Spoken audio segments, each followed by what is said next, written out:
In the early hours of April 26, 1986, the night sky over a nuclear power plant briefly turned into something unnatural. Blue light, sparks, a pillar of fire, and then a silence that didn't feel like peace.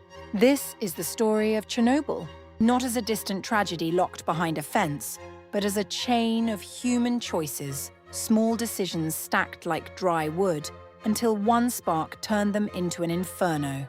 And what makes Chernobyl haunting isn't only what happened inside reactor number 4. It's what happened after. Because for a crucial stretch of time, the most dangerous thing in the air wasn't just radiation. It was denial. Let's rewind.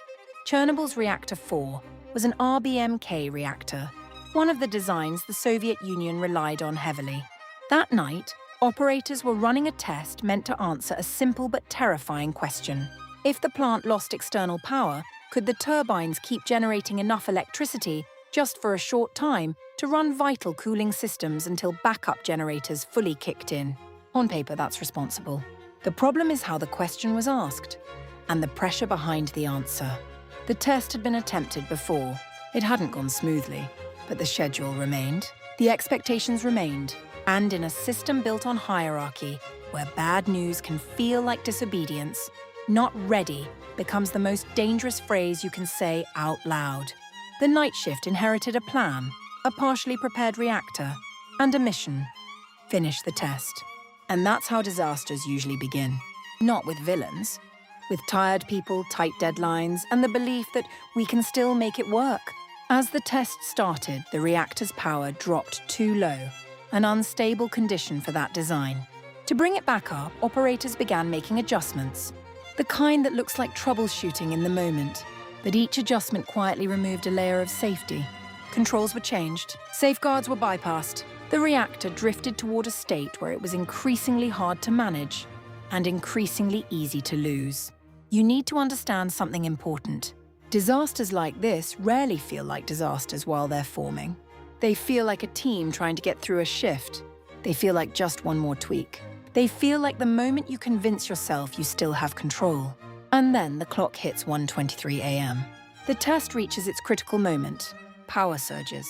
The reactor runs away, and then an explosion and fire that tears open the building and releases massive amounts of radioactive material into the atmosphere. Outside, people don't immediately grasp what they're seeing.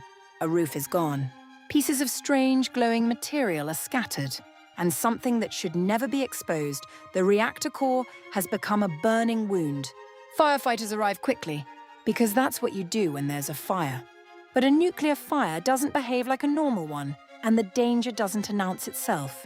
The earliest responders were walking into lethal exposure, often without fully knowing what kind of battlefield they'd stepped onto. They weren't just fighting flames. They were fighting a disaster that was invisible, odorless, and already moving beyond the plant. Just a few kilometers away was Pripyat, a planned Soviet city built for plant workers and their families. Schools, parks, apartment blocks, ordinary people living ordinary lives. And for more than a full day, life continues. People go outside, children play. A spring weekend unfolds under a poisoned sky, because the city isn't evacuated immediately. Pripyat, about 49,000 people, is evacuated roughly 36 hours after the accident. 36 hours doesn't sound like much, but when radioactive material is drifting, settling, entering water and food, it's the difference between dangerous and devastating. And here's the cruel part. Many residents are told it will only be temporary. A few days? So they leave pets. They leave photo albums. They leave toys. They leave their lives exactly where they are, like they'll be back before the weekend is over. They won't. Radiation doesn't respect borders. As the plume spreads, monitoring stations outside the Soviet Union detect abnormal levels. And suddenly the story can't be kept inside a sealed room. Chernobyl becomes international not through confession, but through detection. Because physics doesn't care about politics. In the weeks and months that follow, hundreds of thousands are mobilized: soldiers, miners, engineers, cleanup workers. Many become known as liquidators. Their job: contain the uncontainable.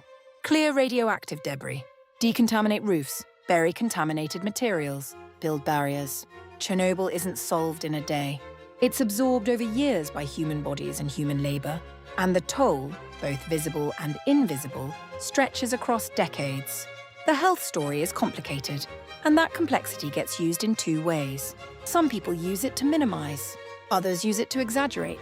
But there's one impact almost everyone agrees on.